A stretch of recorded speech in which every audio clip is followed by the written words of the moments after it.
Guys, dito kami sa Astrodome. Kung pipila ng relief. Swimming pool.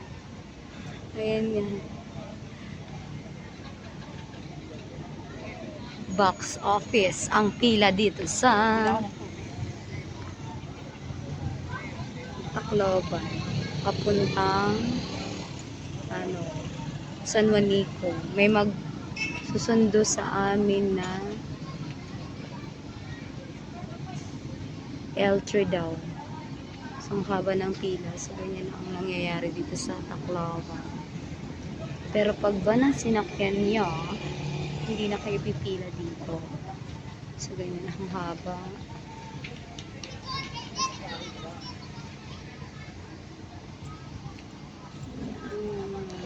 So, ilang minutes tayo mag-aantay dito.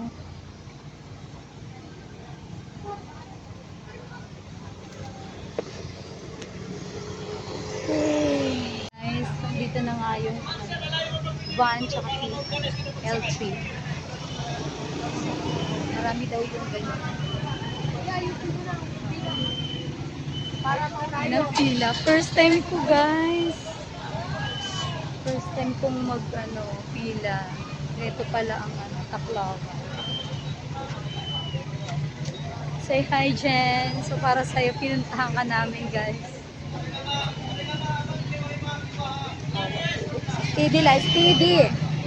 Steady lang, walang singit. Ano yun? So, kararating nga lang na. Ang number, ipapakita ka?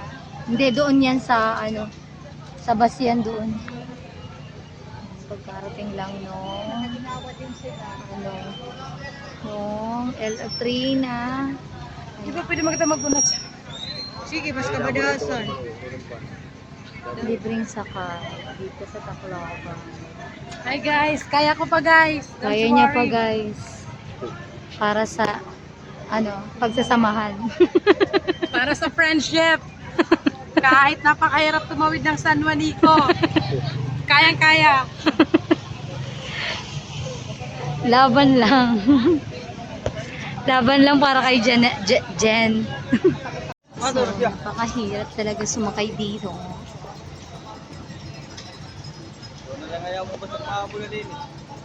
Kuya, dito. Kuya. Oh, ate Merly nagpipicture yan. Kuya, dito. dito, kuya. Picturean mo kami. Nakasakay na kami ng libre sa si Kuya from DPWH.